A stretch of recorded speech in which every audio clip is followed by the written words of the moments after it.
Good morning. Here we go. There we are. All right, guys. Happy Wednesday. It is Wednesday, September 6th. Oh, my goodness, where's the time going?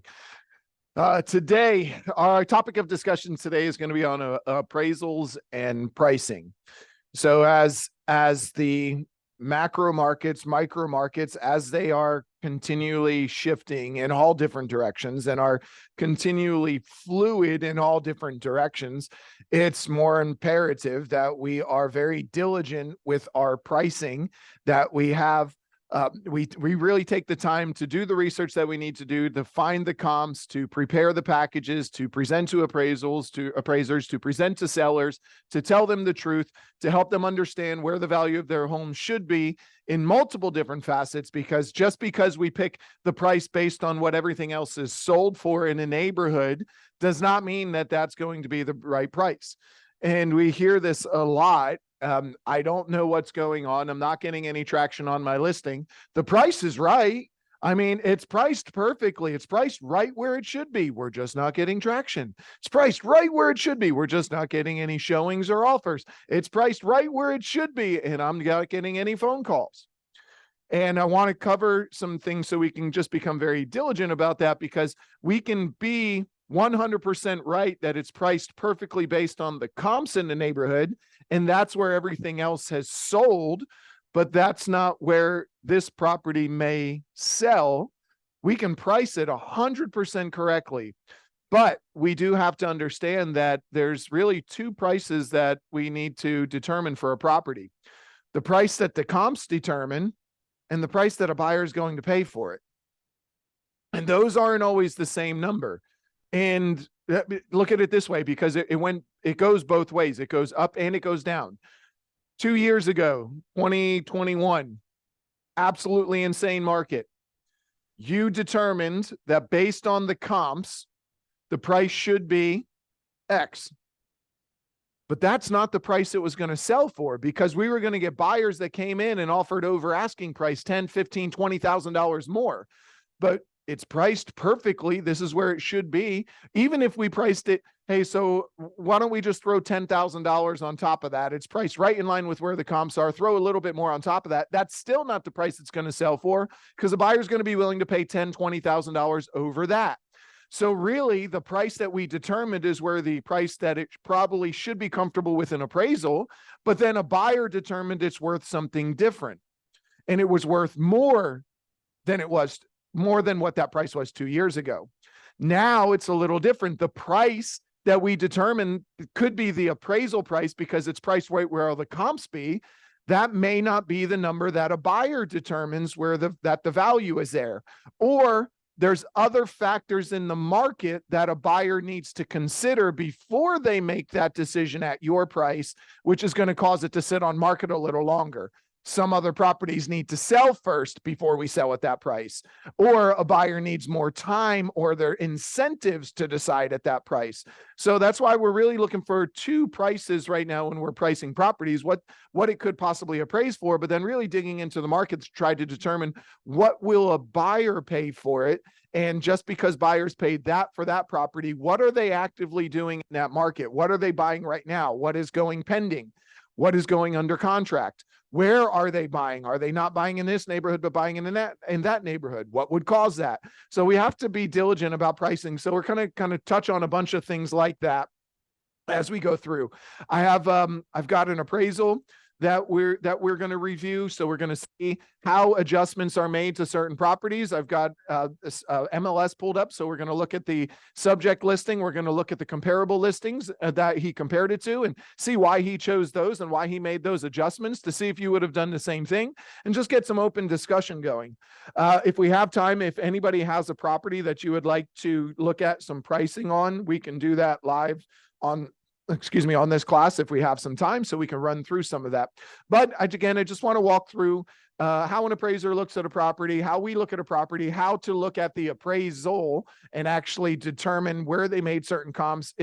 Does it appear justified? And did he do a good enough job that we feel comfortable there? So let's jump in and start rolling. Get out of that. So like I said, we're looking for two numbers when we're going through and determining price on a property. Yes, where the appraisal could possibly come in at, because the appraiser has to use sold comparables. He can't use anything else. They will include pendings and actives, but that's just to show market conditions. So the sold comps are what's really going to determine what the appraiser is going to use. And that's going to help us to make sure that we have a good price and we're confident in the appraisal because we have these solid comparable properties that will help to justify an appraised value. But we also have to understand what a buyer's willing to pay for that property. And just because, like I said, just because the sold comparables do justify that price, a buyer might not be willing to pay that price right now because everything is fluid.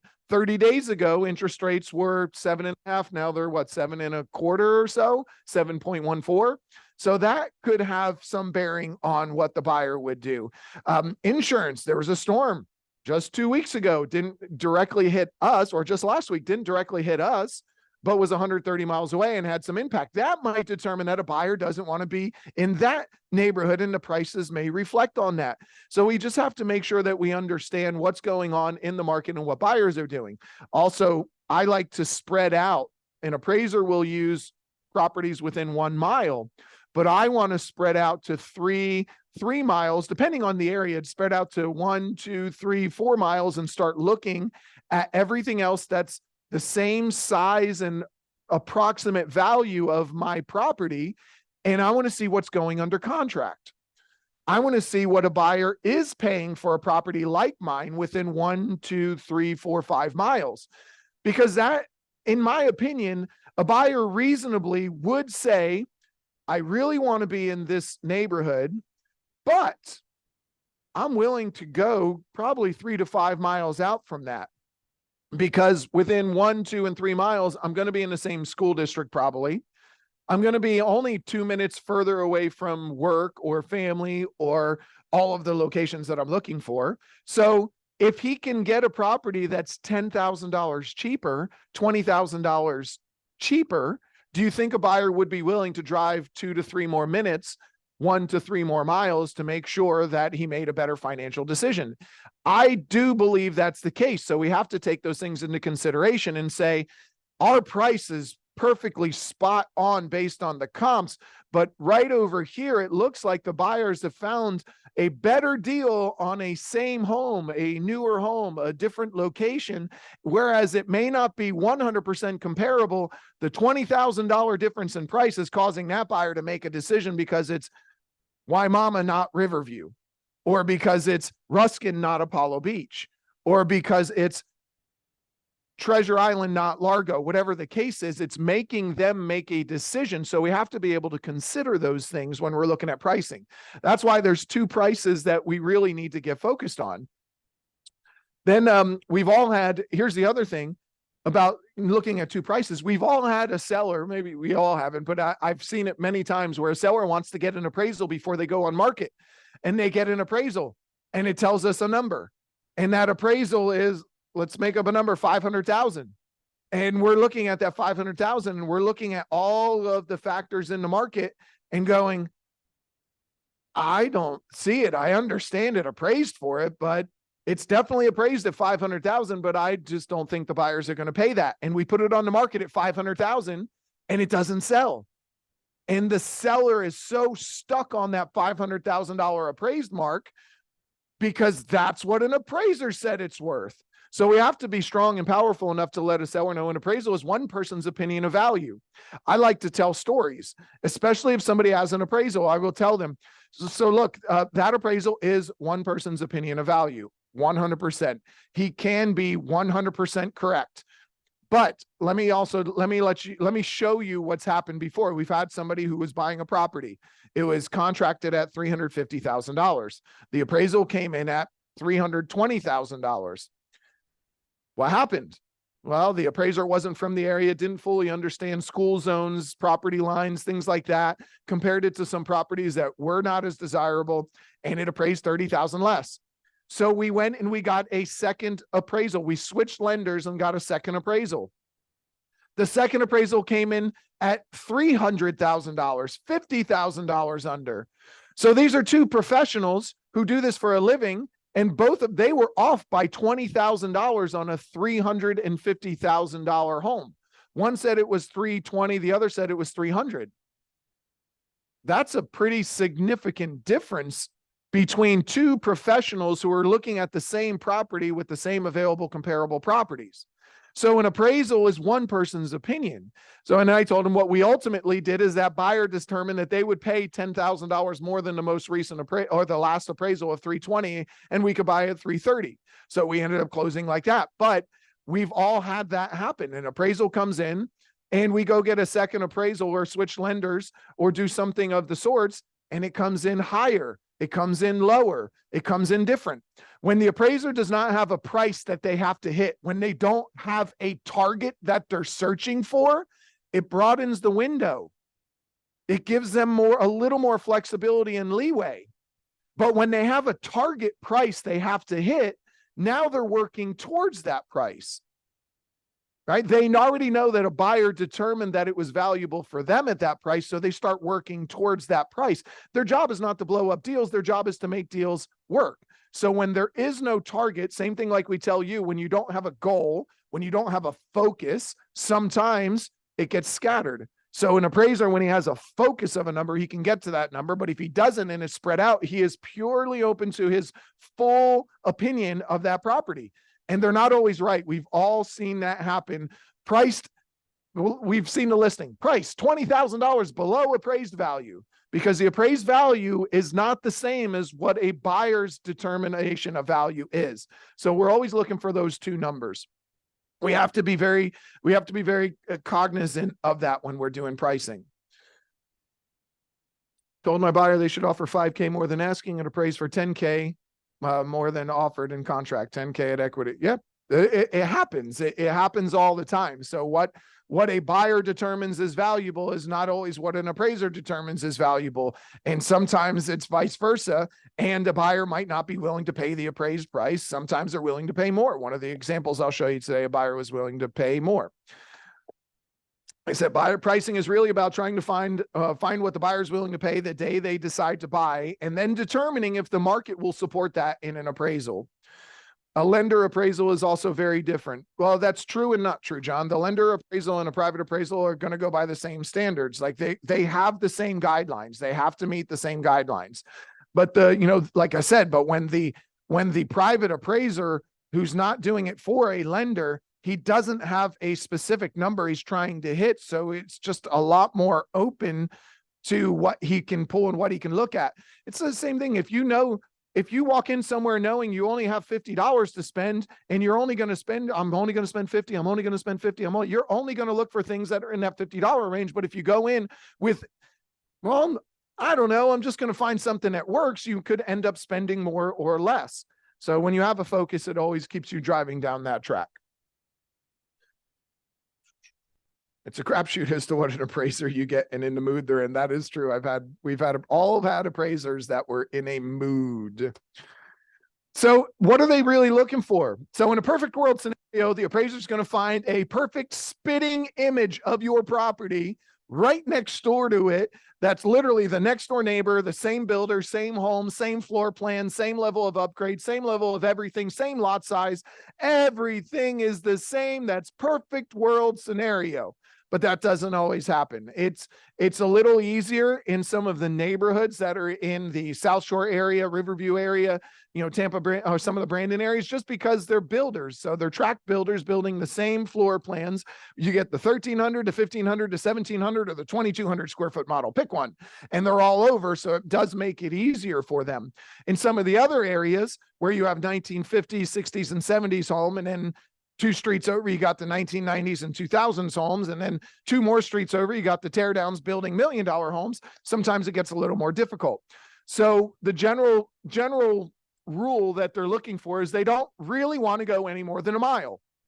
That is their standard, 1 mile, no more than 1 mile out from the subject property, unless there are other determining factors that allow them to go outside of that, meaning there are no other comps that match within that mile. and any comp they used within 1 mile would require substantial adjustments that would be really difficult to justify to the lender why they used that comp and adjusted it by over $100,000 rather than going out 1.5 or 2 miles and finding those better comps that are more like it and making minor adjustments.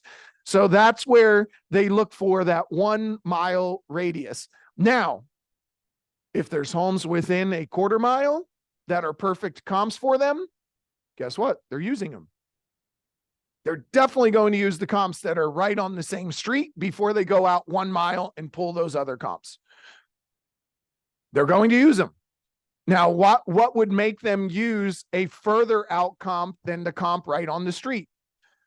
Some of the other factors down at the bottom, if there's a pool home, if the neighbor is a pool home, and it's a similar kind of home, if it's a pool home and yours is not, that might cause them to not use that one or weigh that property as much. Or if it's 2 different levels of renovations. So your home is fully upgraded. The other one just, they replaced some floors, painted some walls, did 1 bathroom. They may use a fully renovated home that's a 1/2 mile away rather than the one that's 2 doors down, because they do bring a different value, and making an adjustment for the condition can be a substantial adjustment.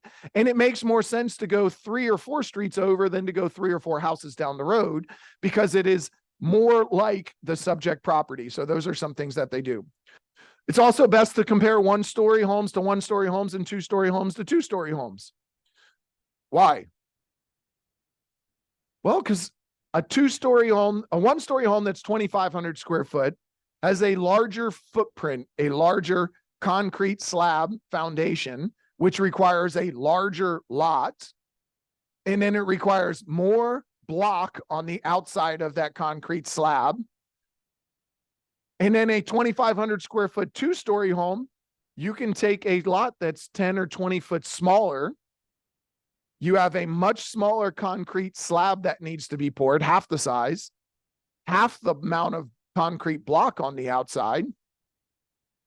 So you start to see some other factors that really can be determining where that price could be. So it's best to use 1-stories and 1-stories, 2-stories and 2-stories. It's best to use a pool home for a pool home, or a non-pool home with a non-pool home, because those prices can be substantial. I'll show you in the appraisal that we're going to look at where those adjustments were made and why using a pool home may have been in our seller's favor, and if we had a pool and they used a non-pool home, would definitely not be in our seller's favor.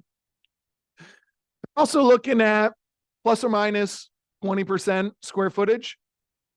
So, 1,000 square foot plus or minus 200 square foot, 1,500 square foot plus or minus 300, that would be the max. But generally you want to look at 200 to 300 square foot plus or minus when you're looking at it, plus or minus 200 to 300 square foot. Now, when I pull up a property and I start doing pricing, one thing I do is I don't put any parameters in. I just find the address, drop a pin on the address, and go out a 1/4 mile. Look, go out a 1/2 mile. Look, go out 3/4 of a mile. Look at everything. Go out 1 mile. Look at everything. Before I ever try to zero in on anything, I'm looking at the overall market, the overall 1/4 mile, 1/2 mile, 3/4. I want to see everything. I want to see if the 1,000 square foot homes are selling for 300,000, if the 1,500 square foot homes are selling for 375, and then if the 2,200 square foot homes that are 2 stories are selling for 400. I want to see everything. I want to see if there's a substantial amount of pendings. I want to see if there's a substantial amount of withdrawns, canceleds, expireds. I just want to know what's going on within this little micro market that I'm about to do some pricing in, based on sales, actives, pending solds, and withdrawns, expireds, and everything like that. So plus or minus 20% is really the max you want to go with square footage, but you're really looking at plus or minus 200 to 300 square foot. Chris, has using the income approach and finding appraised values adjustments changed lately?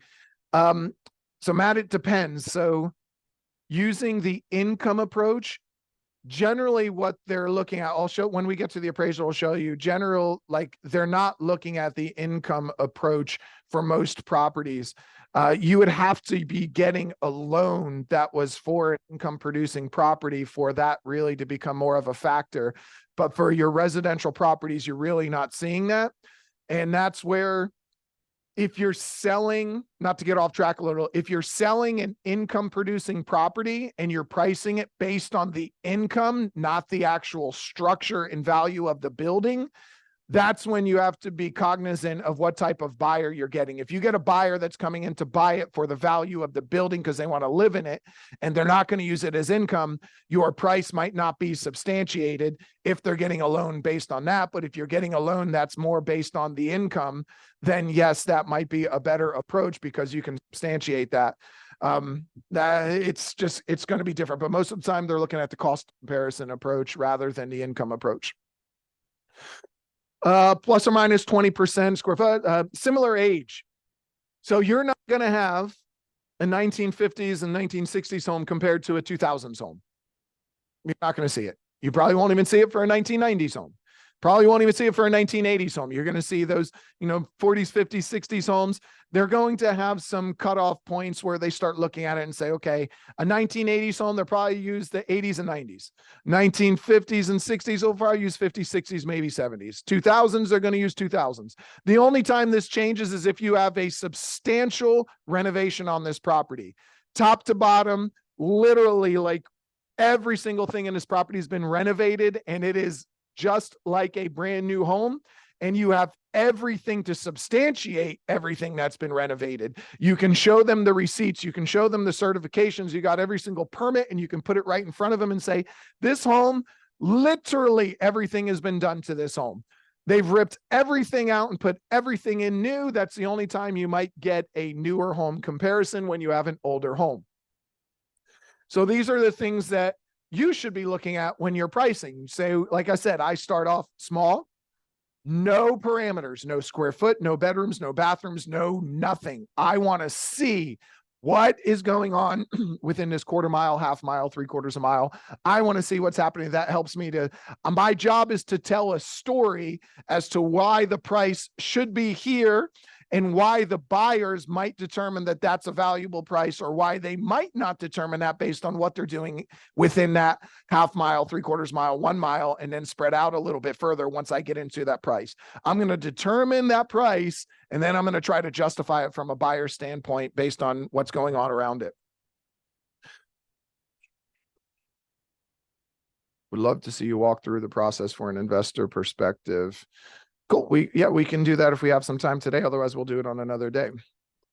All right. So similar condition status of remodel. Again, you were looking for, they will use some homes that are not remodeled for some that are remodeled, but if it's a full remodel, they're not using one that hasn't been touched.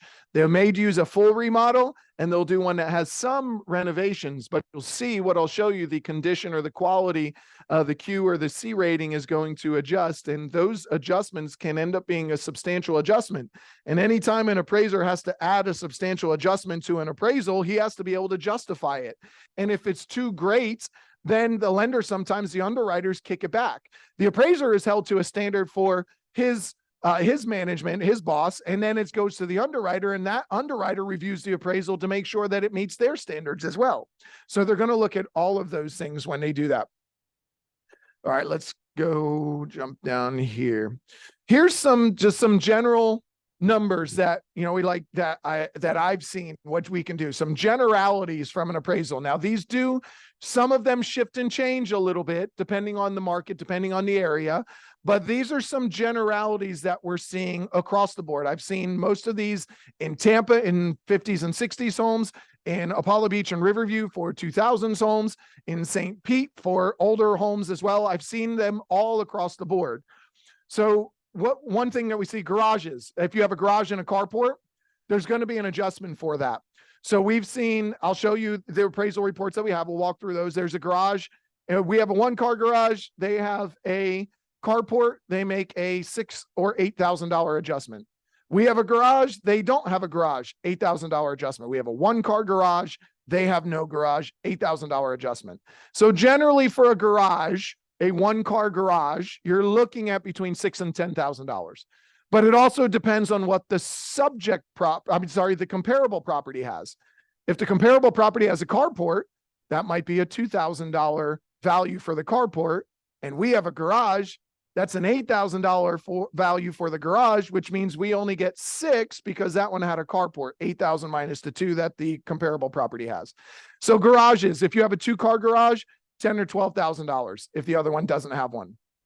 Again, depends on the size, depends on the age, depends on those things. But generally, a third driveway, a third garage, or a 1-car garage, you're going to get between $6,000 and $10,000. A half bath, usually about $1,500 to $3,000. Generally, I see $2,500. That's what I see a lot of for a half bath. The reason the half bath gets that value, because when you have a bathroom, what do you have? Tile, plumbing, vanity, toilet, shower. You have all of those things in there. Those bring more value than a bedroom. What's a bedroom? A couple more pieces of 2x4s and some sheetrock and a door. Not $2,500 worth of value. So the bathroom, the half bath, will get $1,500 to $3,000.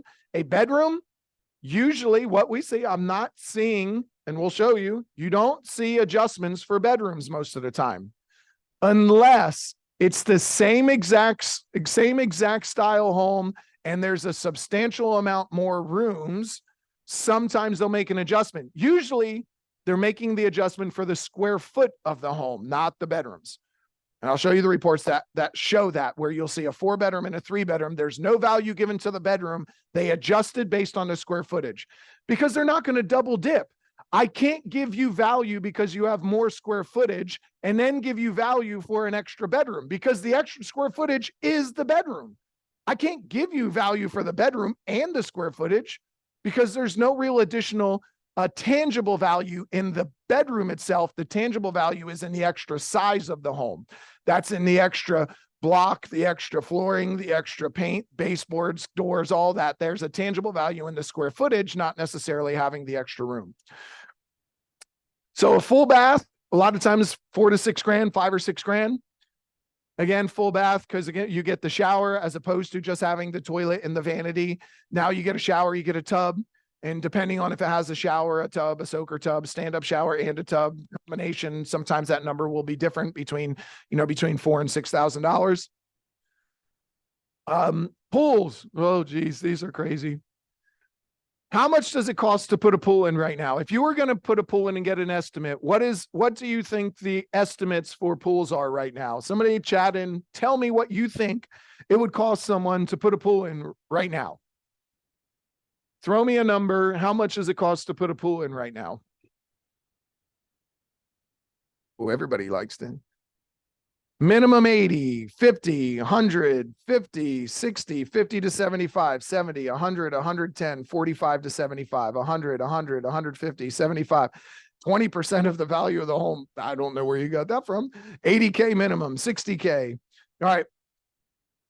I'm not seeing anybody get pools for really, when you start getting into it all, they'll tell you this pool is going to be about 60 grand. By the time you're done with it, it's going to be around 70.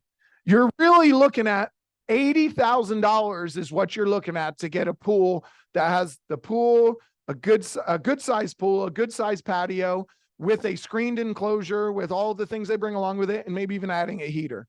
You're looking at about $80,000. I've seen at least 4 or 5 quotes in the last 60 days, 90 days for people that were looking to get pools.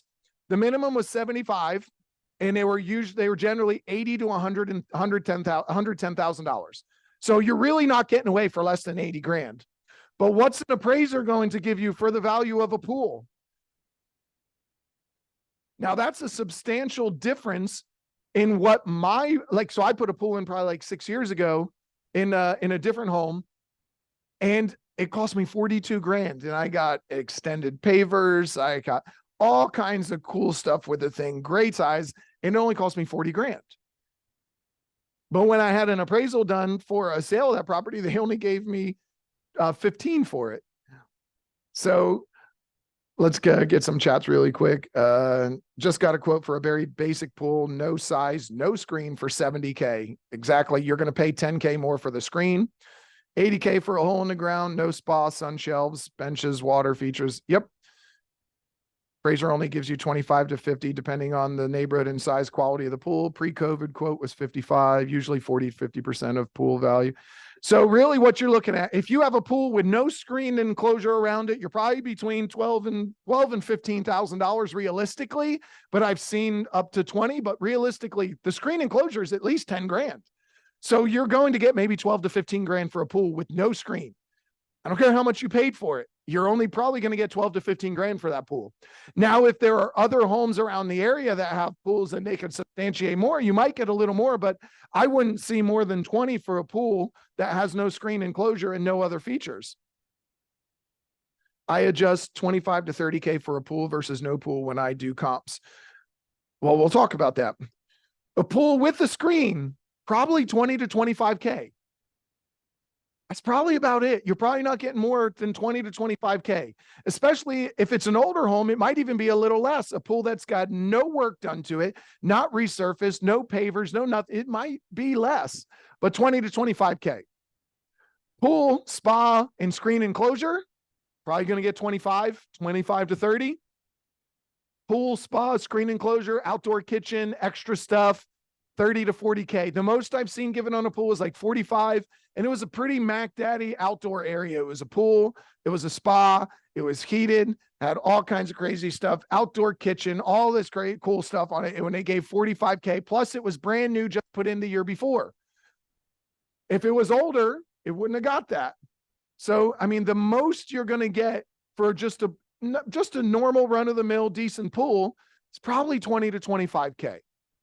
So when you're making adjustments to a property because you have a pool, 20 to 25K taking off a pool or adding value because you have a pool. But where's the challenge in that?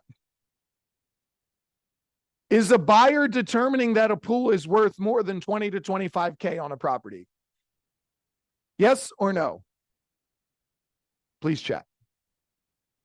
Does a buyer, when they're looking at homes, would they be willing to pay 20 to 25K more for a home just because it has a pool, or would they be willing to pay even more than that because it has a pool? Remember, it's going to cost them 70, 80 grand to put the pool in. So a buyer is going to determine that a pool is worth way more than 20 to 25 grand. But an appraiser is only going to give you 20 to 25 grand for that pool home. So if you're in a neighborhood where you have a pool home and there's no other comps with pools, we might have an issue with an appraisal, because you can look at other neighborhoods. What I would do is I would look at other neighborhoods and I would show that the non-pool homes and the pool homes sold for a difference of X. And you'll find that it's probably 50 to 70,000 more for a pool home as opposed to a non-pool home. So I go right to, if that home, that neighborhood has no pools, I'm going to another one that does, and I'm going to look at that. I'm going to pull those comps. And when I go to meet an appraiser, I'm going to show him, look, the neighborhood next door, I know you're only going to give me 20 to 25K for the pool, but I'd really like to talk to you about this. And I know you probably can't give me more, but we might be able to use some different comps, which is why I use the ones in that neighborhood rather than this neighborhood. You can see a non-pool home and a pool home sold for a difference of $60,000, $70,000 all day long. There's four comparisons right here that show that buyers are willing to pay 60K more for a pool home, which is why I think we need to use those comps over the comps in my neighborhood right here. It's still within 1 mile. It's still the same size. It's still the same quality.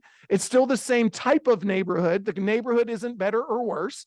And that's why I really think we need to use those. I know the same exact home next door sold for X, but it didn't have a pool. And it's really going to be to the seller's detriment if you're only giving them 20 to 25 grand, because as you can see, a buyer's willing to pay 60, 70,000 more.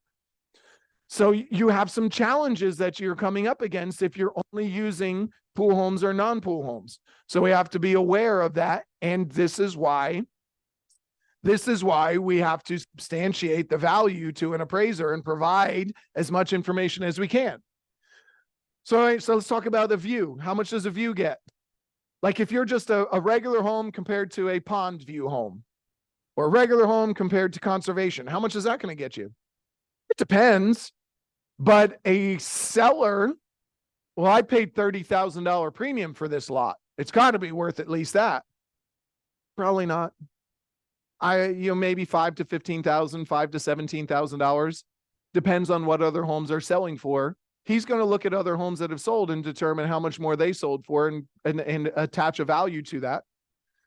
So just a normal home compared to a home that backs up to another home would be your baseline. And then a home with conservation might be $5,000 to $8,000 more. And a home with a pond view, a corner type pond view might be, $8,000 to $10,000, 8 to 12. But a home with a wide open pond view might be 15, might be 17. It just depends. We got to look at the neighborhood, but you paid $30,000, $40,000 premium for that lot. You're not getting that back. You're not going to get that attached to an appraisal. He's not going to give you 30 to 40,000 for the view that you paid for. It's just not going to happen that way. Aren't there strict rules on what you can say to the appraiser to sway what he values the home at? No, I'm allowed to meet the appraiser, and I'm not trying to tell him how to do his job, but I know that he doesn't work in that neighborhood specifically, and I might. So I'm allowed to meet the appraiser. I'm allowed to talk to the appraiser. The lender cannot talk to the appraiser, or the underwriter cannot. I'm allowed to meet the appraiser and talk to him. I'm going to have a package for him. I'm going to show him this, and I'm going to show him why I'm going to substantiate the value. So I'm going to let him do his job, and I'm going to meet with him, and I'm going to talk to him and say, this is why I chose this prop. This is why I chose these comps. And he's going to ask some questions, and I'm going to give some answers. He can't tell me. He really typically doesn't tell me what comps he's using. He doesn't tell me where the value is. He doesn't tell me some of those things, but I can tell him everything I did. That's my job, to try to substantiate the value. And I can tell him all of those things that I did to get to the value of that property. So square footage, it does become dependent on the area, but what you don't see is you don't see an appraiser using the price per square foot that it's selling at. Like, say it's a $200 per square foot price for a home, 2,000 square foot, $200 a square foot, $400,000. If you have an 1,800 square foot home, he's not going to look at 200 square foot times $200 per square foot. That's $40,000. Good. Let's add $40,000 to our 2,000 square foot, because that one sold is 1,800 square foot, $200 a square foot. Easy math, 40 grand more. They don't do that. They're going to look at what other homes have sold. Here's the other homes that have sold. Here's the difference in price. And this is the difference in price per square foot between those prices. And that's what he's going to allocate towards. Generally, what I've been seeing a lot of, and you'll see it in the appraisal that we show, it's about $50, $60 a square foot, sometimes 70. That's about what you see for a difference that's added. Present your info, don't require a push. They must use your info. That's it. My job is to present. My job is to show him. My job is not to tell him you suck at your job. I don't know why you would do that. My job is to say, hey, I represent this property. I had an appraiser, one of the first appraisals I went to. She said to me, I'm so glad to see you. I said, I'm glad to see you too. She goes, it's amazing to me how many agents do not show up to an appraisal. You're a professional. You determine the value of this property with your seller, and you're not going to stand up for that value. I don't understand it. So I show up to every single appraisal that I go to. Lot size, it's just dependent on location. They're going to look at all the other lots that are around there and determine the value of the lot size based on some other sales, and they're going to determine a value for that. All right, let's just go and pull up this appraisal. Here's what we're going to talk about for the remainder of the class. We're going to talk about this appraisal. Your appraisal is a very, very, very diligent report with a lot of info on it. Notice you're going to have the contract price, the date of the contract. He's going to mark any concessions that are on there, because he's going to ask, are there any concessions? He's going to have what the list price was, when it contracted, how long it took to contract. He's going to gather all the info. Your job, if the appraisal is not a good appraisal for you, is to go through and validate the information and make sure it's all correct. He's going to talk about supply. This helps neighborhood characteristics, trends, supply. He's going to talk about all that, average sizing, to determine the value of this property and whether it's an increasing market, decreasing market, stable market. Do the values go up? Do they go down? He's going to use those numbers.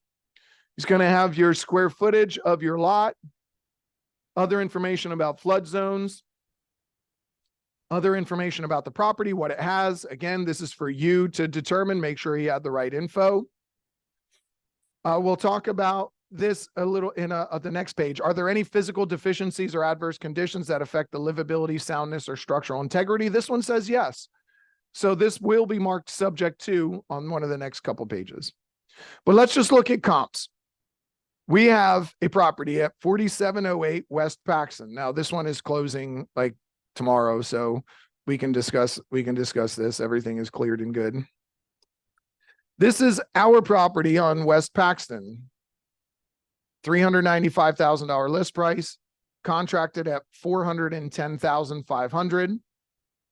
A nice renovated property, staged, full renovation, in and out, top to bottom, electric, plumbing, floors, roof, AC, everything's been done. Okay. Let's just go through the report. Our subject property is over here on the left, and we have our comparable properties.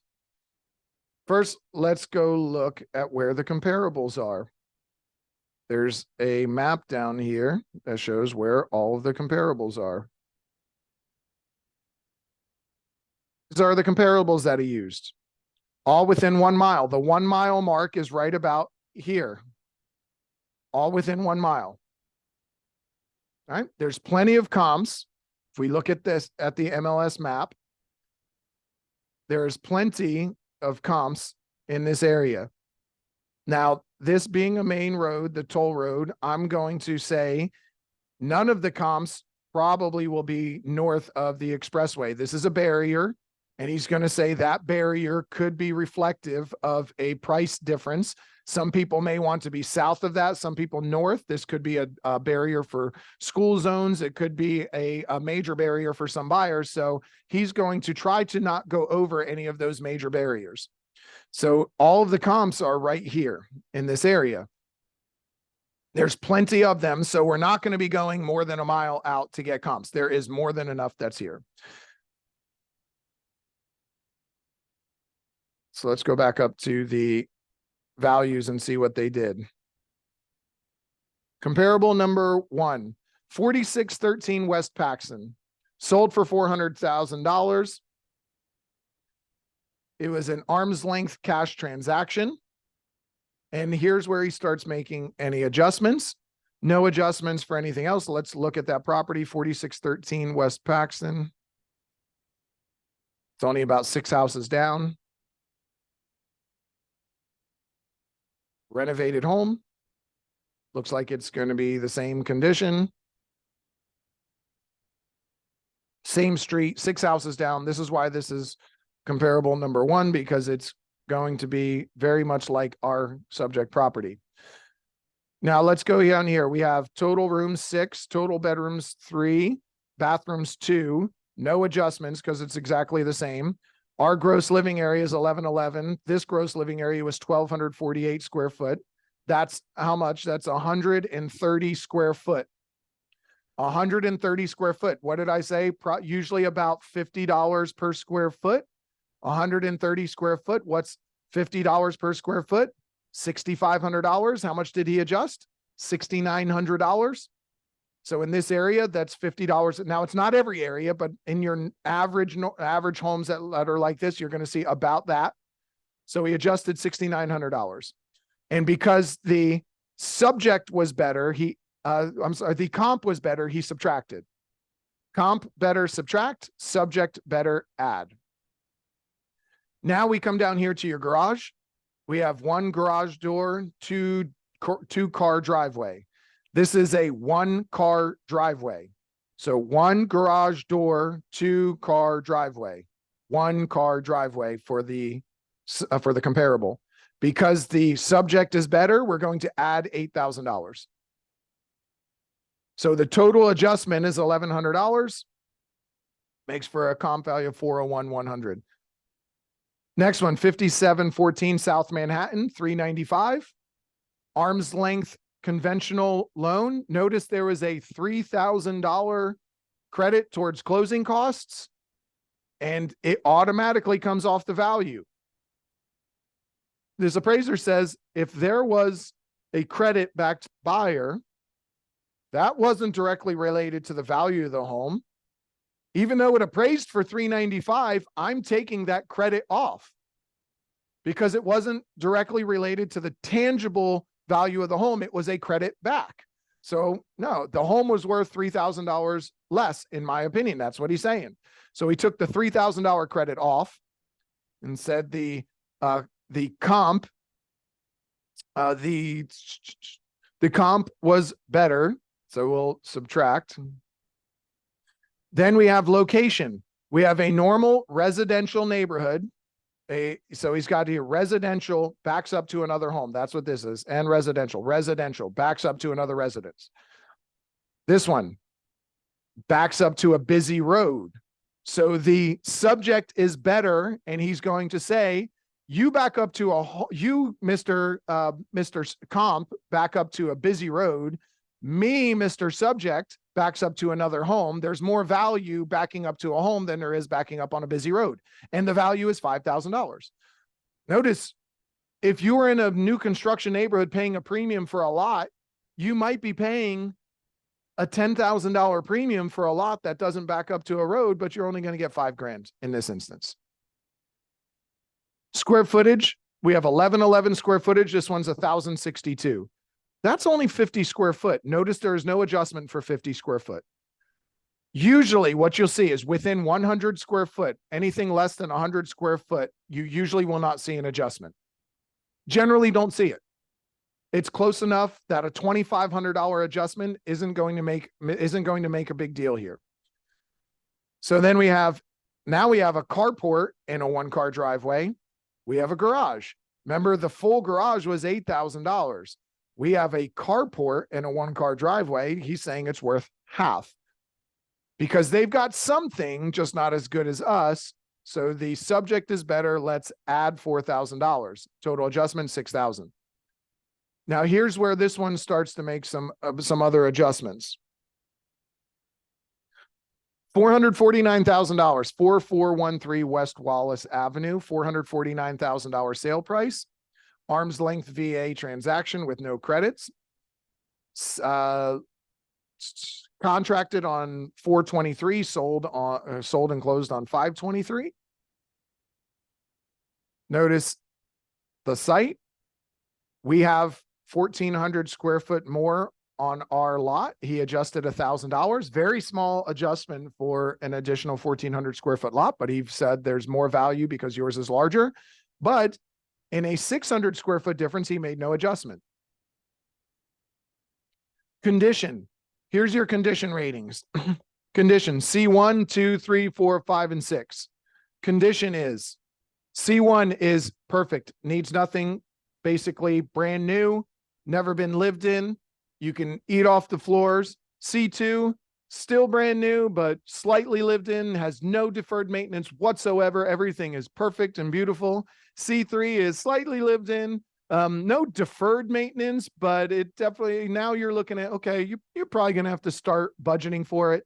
C4 is basically deferred maintenance, needs some work, probably needs some updates, no real updates to speak of. C5 is, all right, this thing needs to be fully updated and functionality is an issue. C6 is tear the damn thing down, basically. I mean, I'm exaggerating, but that's basically what you're looking at. But we have a C rating, a C3 rating for our subject, and a C3 rating for the comparable. And he said that the comp comparable was better. So he's going to subtract $15,000. He's saying that this home was updated and in better condition. So this home had something that ours did not. Maybe it was a new roof. Maybe it was extensive renovations, chose much better quality things. There may be a difference there, but he's saying the condition was better of this one. So he's going to take 15 grand off. Square footage, we have a difference of about 200 square foot. 200 square foot, what's $50 per square foot? About $10,000. He made a $10,000 adjustment. Back to the, I have a garage, they have nothing, $8,000 for a total adjustment of 16. We'll go to the next comp page. This is where you'll see the pool. So we have a pool home that's right next door. Notice how comparable 4 is right next door, basically, but it was a pool home. And he didn't make this, he didn't weight this one as much as comparable 1. Because number 1 didn't have a pool and it was more like our property with renovations. Number 4 had a pool, but it wasn't quite the same. We have an arm's length transaction with a $3,500 credit. Subtracted that off. This site was significantly larger, almost twice the size. So he took off $6,000 for the site size. This is literally right next door. And it's basically a double lot. So this lot was twice the size, a double lot, and you got $6,000.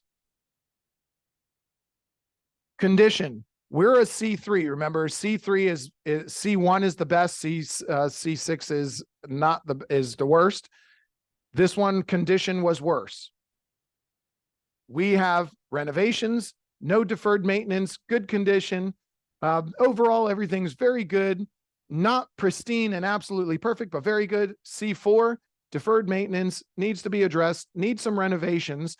Everything functions, but there's some things that need to be done to get it to where it needs to be. And the condition was a $30,000 difference. 30 grand for condition. One drop in condition rating, $30,000. Did it cost this guy more or less to update all of the things that are in that condition rating? So this comparable did not have a renovated kitchen or bathrooms. It just had some floors done. It didn't have a new AC. It didn't have all new paint, didn't have any of those things. The subject property had all of those things. Did it cost more or less to do a kitchen, baths, roof, AC, and all that stuff compared to this one? Probably more, but he only got a $30,000 adjustment. That's why when some sellers say, but I've got all this and that one has nothing, it cost me $80,000 to renovate this entire house. Yeah, but the comparison is probably going to be less. Here's your gross living area again, 200 square foot, difference of 10,000. This is where I want you to look at here. Look, compared the next comparable. We have total bedroom 6. I'm sorry, total room 6, total bedrooms 3, bathrooms 2. This is total bedroom 6, total room 6, total bedrooms 3, 1.5 bath. So a 1.5 bath, the half bath less means you're $4,000 better. So a half bath, in his opinion, is $4,000. Then we look at the pool. This was a nice screened in pool, just an average good old pool, $20,000. Makes a big difference. The other part you want to look at is your, right here, the bottom. This is where your valuation is, 405. And here's the date it was put on there. This appraisal is made as is, subject to completion per plans and specs, or subject to the following repairs or alterations on a basis of a hypothetical condition. This says it's subject to repairs and repair leaking hot water handle and primary bathroom vanity. Access panel to crawl space on left elevation has chipped peeling paint, repair or replacement needed, cost to cure $200. Chipped paint on an access panel caused this to get marked as subject to. And a slightly leaking faucet. This appraisal is an FHA appraisal, and the FHA standard is to turn on all of the faucets, flush all of the toilets, turn on all the showers, check them, make sure there's no leaks, look at the pipes underneath, turn on all the appliances, make sure the stove works. If there's an appliance there, he's supposed to test, he's supposed to test it, make sure it's working. Head and shoulders into the attic, and later on his report, he says all of this stuff. I did this, I performed this, I did that. And when he did that, he found a leak in one of the hot water lines. So he put that subject to. They're also supposed to look for safety concerns.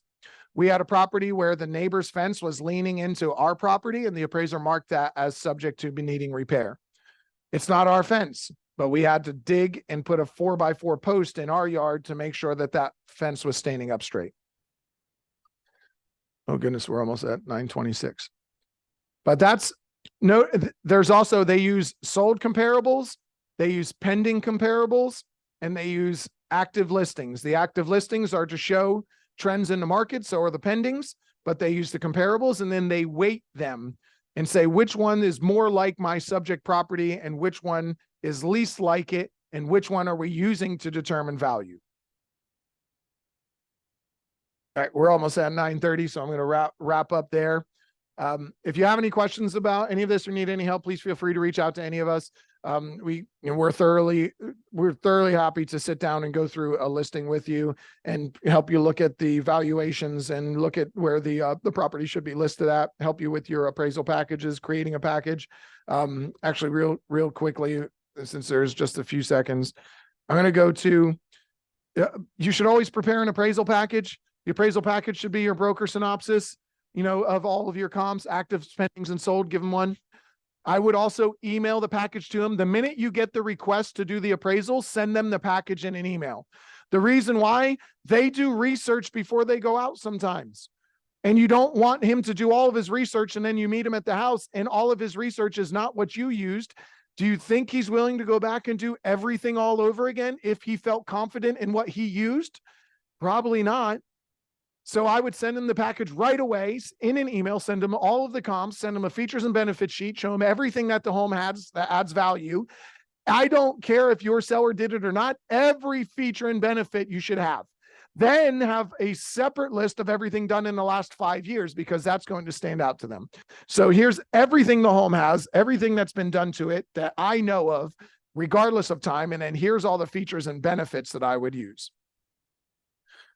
Then we got keep the home show ready through the appraisal. Tell your seller, don't start packing, don't start moving, keep the show ready. Mindset. This guy's going to walk in and see this absolutely beautiful show ready home. He's going to associate a higher valuation for that. He will always be on the higher end of the numbers, more than likely, than on the lower end, because he sees a beautiful product. If you walk into a piece of crap, you're like, ugh. You walk into a model home and you're like, wow. Same concept, but for an appraiser. Send it to them as soon as they request an appointment. You have the right to say no to an appraiser. You can look and see where the appraiser's from, and you can say, no, we don't want that one. Can we deny that? As long as he has not gone out and done his inspection yet. You can cancel it. You can request a new appraiser based on this and say, we want somebody that's more close to this because this is very specific neighborhood. We need to be here. It's not always in the best interest for an appraisal to come in low. A lot of us think that we have an appraisal, and as the buyer, I want it to come in lower. It's not always in our best interest to do that. If the appraisal comes in low and the seller's not willing to accommodate to a lower value, your buyer's not buying that home and they've already spent $1,000 on inspections and appraisals. So ask the listing agent, if the listing agent's not going to show up, why would we not show up? If you're not a single agent for the buyer, you're a transaction broker. Your best interest is in the transaction and getting it to close. You should show up and provide an appraisal package for that appraiser if we want the value to come in and we have a better chance of closing. If you're a single agent, then it really depends on the situation, but it's not always in our best interest for it to come in low. If it comes in low, the seller might not agree to change and we may not be able to buy this home. And just because there is gap coverage doesn't mean you shouldn't show up as a listing agent. Just because a buyer says that they will pay the whatever it is, does not mean that you shouldn't show up. Hey, well, no, it doesn't matter what it appraises at. This buyer said they'll cover $5,000 more, $10,000 more. You should still show up, because just because it doesn't appraise and the buyer says in the contract they'll cover that gap, it doesn't mean they have to. They can agree to walk away from their escrow deposit. All of the terms of the contract could be set where they're supposed to move forward, but they can decide not to. They don't have the right in the contract and they're going to lose their escrow. But why would they spend $10,000 more on a home that they said they would do when their escrow is only $2,000 or $3,000? I'm going to walk away from $2,000 or $3,000 so I don't have to pay $10,000 more. So it's always in our best interest to show up. And that will do it for us. Happy Wednesday. If you have any questions and need any help, please feel free to reach out and we can sit down and always go through it. We'll schedule some time to go through any pricing with you. Happy Wednesday, September 6th.